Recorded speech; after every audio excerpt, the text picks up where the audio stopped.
আমরা যদি এই জিনিস থেকে সরে না আসি তা আমাদেরও ওই কওমে আদের মতো পরিণতি হবে, বা আমাদেরও আবু জেহেল আবু লাহাবের মতো পরিণতি হবে।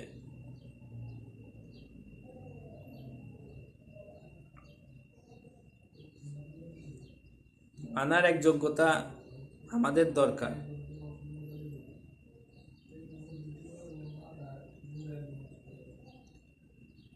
তো আজকে আলেম সমাজ আল মাহাদিকে মানতে পারতেছে না। এই কারণেই তারা মানতে পারতেছে না যে তারা ঠিক মনে করতেছে, নিজেদেরকে নিজেদের বুঝকে ঠিক মনে করতেছে, এবং আল মাহাদি আসলে হক কিনা, এই ব্যক্তি আসলে আল মাহাদি কিনা, এইটা সত্যতা যাচাই করার জন্য তারা কোনো চেষ্টা করতেছে না, বা তারা আল্লাহর শরণাপন্ন হইতেছে না। কারণ তারা নিজেদের বুঝকে ঠিক মনে করতেছে যে আমরা তো কোরআন বেশি জানি, আমরা তো হাদিস সম্পর্কে বেশি জানি, আমরা তো মাদ্রাসায় পড়ছি, আমরা তো মাদ্রাসা চালাইতেছি, আমরা তো মাদ্রাসা ওস্তাদ, লক্ষ লক্ষ মানুষ আমাদের কথা শুনে আমাদেরকে মানে, আমাদের লক্ষ লক্ষ ছাত্র আছে। তা আমাদের থেকে বেশি যোগ্যতা সম্পন্ন, আমাদের থেকে বেশি ইসলাম জাননেওয়ালা, ইসলাম বুঝনেওয়ালা আর কি আছে দুনিয়াতে?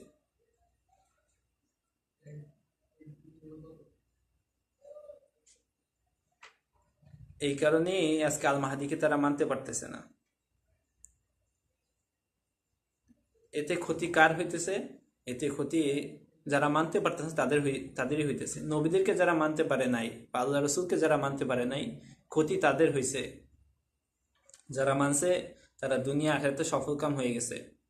আজকে আল মাহদিকে যারা মানতে পারতেছে না, তো ক্ষতি তাদেরই হইতেছে। আর বেশিরভাগ মানুষই নবীদেরকে মানে নাই, খুব কম সংখ্যক মানুষই নবীদেরকে মানত। যদি আমরা নূহ আলাইহিস সালামের মেহনতের দিকে তাকাই, নূহ আলাইহিস সালাম মেহনত করছে কত লম্বা সময়, 900 950 বছর বা 1000 বছর মেহনত করছে। তাই এত লম্বা সময়ের মেহনতের পরে কতজন মানুষ, 80 থেকে 90, খুব অল্প সংখ্যক মানুষ তার মেহনতের দ্বারা দিনের উপরে আসছে। তো বেশিরভাগ মানুষই হক কথাকে মানতে পারে না। কেন মানতে পারে না? কারণ মানুষ যখন খায়সাতের উপরে চলে, নিজের নফসের উপরে চলে, নফস তাকে চালায়, তখন সে মানার যোগ্যতা, হক চিনার বা হককে মানার যোগ্যতা সে হারায় ফেলে। এইটা আল্লাহ তাআলা কোরআনে বলে দিছে, আফারাআইতা মান ইত্তাখাযা ইলাহাহু হাওয়াহু ওয়া আদাল্লাহুল্লাহু আলা ইলমি ওয়া খাতামা আলা সামিহি ওয়া কলবিহি ওয়া জাআলা আলা বাসারিহি গিশাওয়া। যারা নফসের খায়সাতের উপরে চলবে, নফস তাদেরকে চালাবে, নফস যেটা চায় সেটা তারা করবে, তো তাদের দিলের উপরে এবং কানের উপরে আল্লাহ সিলমোহর মেরে দিবে। তারা হককে বুঝতে পারবে না, হক কথাকে তারা শুনবে না, এবং তাদের চোখের সামনে আল্লাহ পর্দা ফেলাই দিবে যে হক তারা দেখবে না। তো আল মাহদিকে মানার জন্য বা হক চেনার জন্য, হককে মানার জন্য, হক বোঝার জন্য আমাদেরকে অবশ্যই খায়সাত থেকে বের হয়ে আসতে হবে। নফসের খায়সাত থেকে যদি আমরা বের না হয়ে আসি, যদি আল্লাহর আনুগত্য ছাইরা নফসের বা শয়তানের আনুগত্য করি, আমরা কখনোই হক চিনব না। আজকে যদি বাংলাদেশের মানুষের দিকে তাকাই বা দুনিয়ার মানুষের দিকে তাকাই, 99%, 99% মানুষ এই নফসের গোলাম হয়ে গেছে। যা মন চায় তাই করে, যখন যা মন চায় তাই খায়, যখন যেভাবে খুশি সেভাবেই চলে। মানুষ তো আলেমদেরকে অনুসরণ করে, তো আলেমরা আজকে তারাই হক বোঝার মতো যোগ্যতা হারিয়ে ফেলছে। হক বোঝার মতো যোগ্যতা কিভাবে হারিয়ে ফেলছে? কারণ তারা আজকে আল মাহাদি যে হক, সেটাই তারা মানতে পারতেছে না। এটার কারণ কি? তারা নিজেদেরকে যোগ্যতা সম্পন্ন মনে করতেছে এবং এটার উপরে অহংকার করতেছে।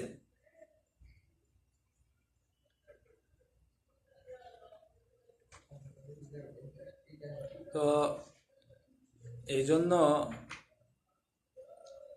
আমার আরজ সবার কাছে, যে আলেম সমাজের কাছে আমার আরজ, যে আপনারা আল্লাহ শরণাপন্ন হন, ইস্তেখারা করেন যে আসলে সে আল মাহদি কিনা, আসলে সে খলিফাতুল্লাহ কিনা, আল্লাহর খলিফা কিনা, সত্যি কিনা। এই জন্য আল্লাহর কাছে সাহায্য চান, ইস্তেখারা করেন। উনি যদি মিথ্যাবাদী হইতো ইস্তেখারার কথা কখনোই বলতো না। কারণ যেখানে আল্লাহ রসুল সাল্লাল্লাহু আলাইহি ওয়াসাল্লাম ইস্তেখারা করতে বলছেন, তোমরা কোনো সিদ্ধান্ত যদি উপনীত না হইতে পারো, দ্বিধাদ্বন্দ্বে থাকো, ইস্তেখারা করো, এর দ্বারা আল্লাহ তাআলা তোমাদেরকে সঠিক সিদ্ধান্ত নেওয়ার তৌফিক দিবে স্বপ্নের মাধ্যমে। তো সেইখানে তো তার তো এই কথা বলার কথা না, তো সে হক, এই জন্য সেই কথা বলছে। আর যারা আলেম সমাজকে অনুসরণ করতেছি, তারা অবশ্যই অনুসরণ করার আগে আলেমদেরকে যাচাই করে নিতে হবে সে আসলেই আলেম কিনা। আলেমের সংজ্ঞা কি? যে মাদ্রাসায় পড়বে, মাদ্রাসা থেকে পাশ করে বেরোবে সেই আলেম, এরকমের তো সংজ্ঞা না। আল্লাহ আল্লাহ রসুলের কথা তো এরকমের না, তাদেরকে তো আলেম বলা হয় নাই। যারা আল্লাহকে সবচেয়ে বেশি ভয় করে তারা সবচেয়ে বড় আলেম। এটা হলো আল্লাহ আল্লাহ রসুলের কথা। যারা আল্লাহকে যত বেশি ভয় করে সে তত বড় আলেম। তো এইখানে মাদ্রাসায় পড়ার জন্য শর্ত রাখে নাই, আলেম হওয়ার জন্য মাদ্রাসায় পড়তে হবে, মাদ্রাসা থেকে পাশ করে বেরোলে সে বড় আলেম, যে মুফতি হবে সে তার থেকে বড় আলেম, বা যে যত সার্টিফিকেট অর্জন করবে, যে যত বই পড়বে সে তার থেকে বেশি আলেম, এরকমের তো না। তাহলে তো শয়তান সবচেয়ে বড় আলেম। শয়তানের থেকে বড় আলেম কি আছে? আমরা যারা পরামর্শ নিতেছি আলেমদের কাছ থেকে, বা যারা আলেমদেরকে অনুসরণ করতেছি, তারা অবশ্যই আলেমদেরকে যাচাই করে নিতে হবে যে তার ভিতরে আল্লাহর ভয় কতটুকু আছে, তার মধ্যে তাকওয়া কতটুকু আছে, তার মধ্যে সুন্নতের অনুসরণ কতটুকু আছে, সে আসলে আল্লাহ রসুল সাল্লাল্লাহু আলাইহি ওয়াসাল্লামকে পুরোপুরিভাবে সুন্নত, আল্লাহ রসুলের সুন্নতগুলোকে সে অনুসরণ করে কিনা, আল্লাহ রসুল ইতাআত করে কিনা, তার জীবনের প্রত্যেকটা ক্ষেত্রে। যে একটা ঘটনা বলি ছোট, যে রমজান মাসে বেশ কয়েক বছর আগে, অনেক বছর আগে, 2010 সনে, 12 অথবা 13 সনের দিকে, আমরা মসজিদে তালিম করতেছি রমজানের পরে, তারাবির পরে, রাত্রেবেলা এশার তারাবির পরে। তো তালিম করতে বসছি, এমন সময় নতুন একজন সাথী, যে অতটা সুন্নতের উপরে উঠে নাই, নতুন জুড়ছে তবলিগে, আমাদের সাথে তবলিগ করে।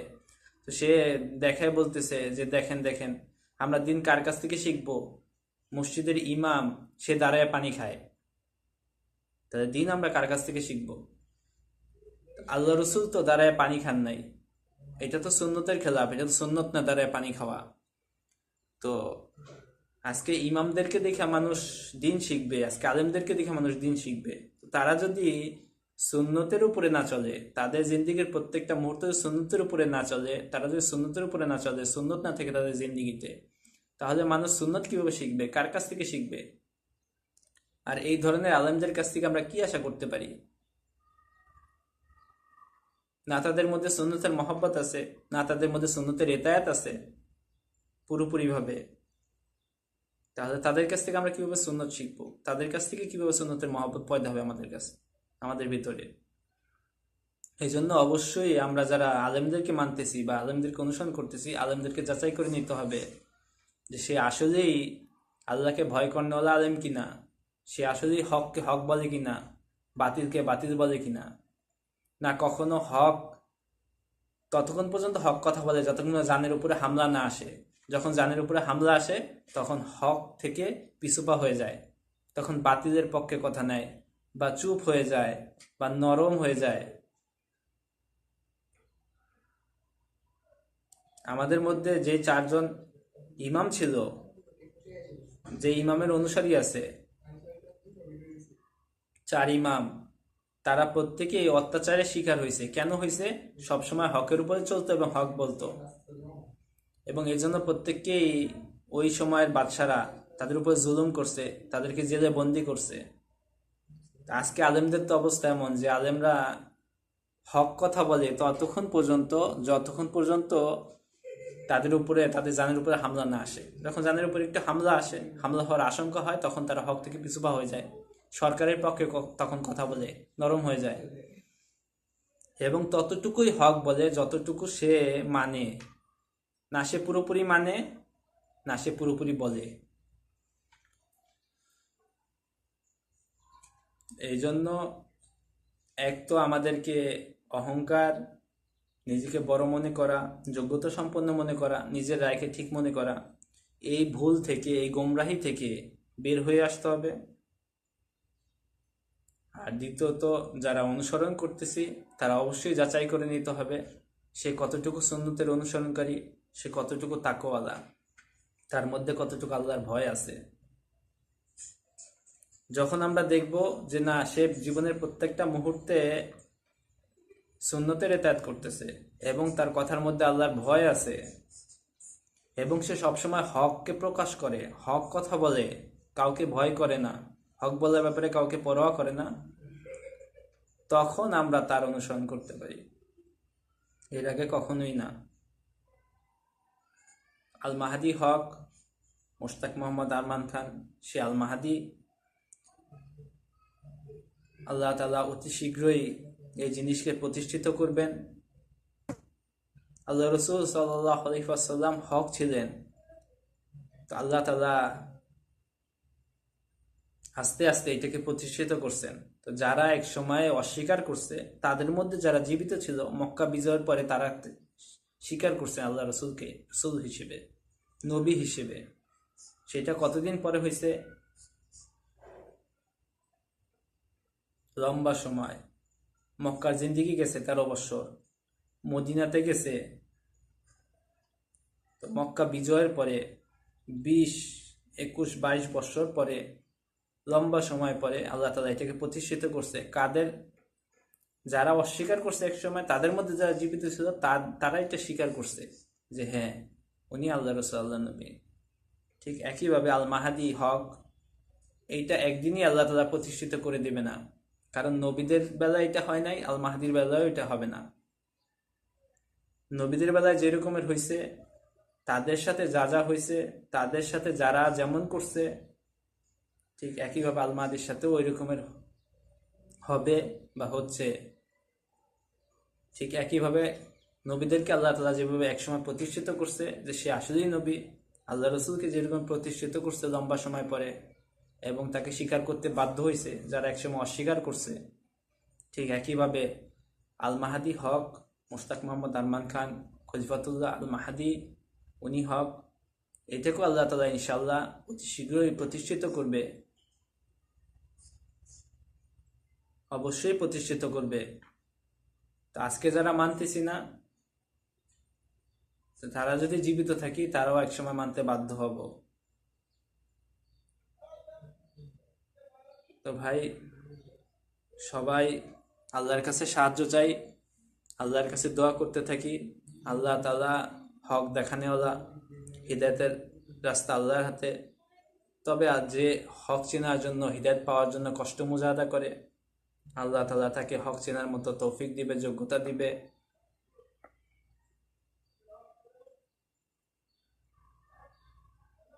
আল্লাহ তাআলা সকলকে কবুল করে, সকলকে হকের উপরে হক চেনার এবং হকের উপরে কায়েম থাকার তৌফিক দান করে। বাংলাদেশে থেকে আল মাহাদি, উনি বাংলাদেশি, এটা বাংলাদেশের মানুষের জন্য অনেক বড় নেয়ামত, আল্লাহর তরফ থেকে অনেক বড় নেয়ামত। যেমন আল্লাহ রসুল কুরাইশদের মধ্যে থেকে হয়েছিল, এটা কুরাইশদের জন্য বড় এক নেয়ামত ছিল।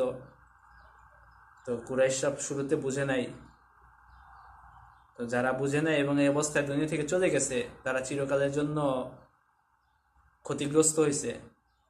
তো মোশতাক মোহাম্মদ আরমান খান আল মাহাদি খলিফাতুল্লাহ, উনি বাংলাদেশি, এটা আমাদের জন্য বড় এক নেয়ামত আল্লাহর তরফ থেকে। তো আমরা যারা আজকে বুঝতেছি না বা মানতেছি না, তারা যদি এই হালতের উপরে দুনিয়া থেকে চলে যায়, এইটা আমাদের জন্য অনেক বড় ক্ষতির কারণ হবে। দুনিয়া আখেরাতে আল্লাহ তাআলা আমাদেরকে, আমরা কখনোই আর এই ক্ষতিপূরণ করতে পারবো না। তো এই জন্য সবাই, এখনো সময় আছে, সবাই আল্লাহর কাছে সাহায্য চাই, আল্লাহর মুতাওয়াজ্জ হই হক চেনার জন্য। কারণ এখন জামানার হালত এমন, আমাদের দেশে আলেমদের দিকে যদি তাকাই, আলেমদের হালত এখন এমন, যখন সরকার ধমক দেয়, যখন জানের উপরে হামলা আসে, তখন আলেমরা চুপ হয়ে যায়, তখন আর সরকারের বিরুদ্ধে কথা বলে না। একসময় আলেমদের হালত এমন ছিল যে আলেমরা সরকারের কোনো কথারই বিরোধিতা করত, কিন্তু এখন আলেমরা এমন যে তারা সরকার ততক্ষণ পর্যন্ত সরকারের বিরুদ্ধে কথা বলে যতক্ষণ পর্যন্ত সরকার তাদের জানের উপরে কোনো হামলা দেয় না। তো তারা সুবিধাবাদী অবস্থায় আছে, তারা নিজেদের সুবিধাটাকে দেখে, সুবিধা যতক্ষণ পর্যন্ত থাকে অতক্ষণ পর্যন্ত বলে, অতটুকুই বলে যতটুকু বললে তাদের অসুবিধা হবে না।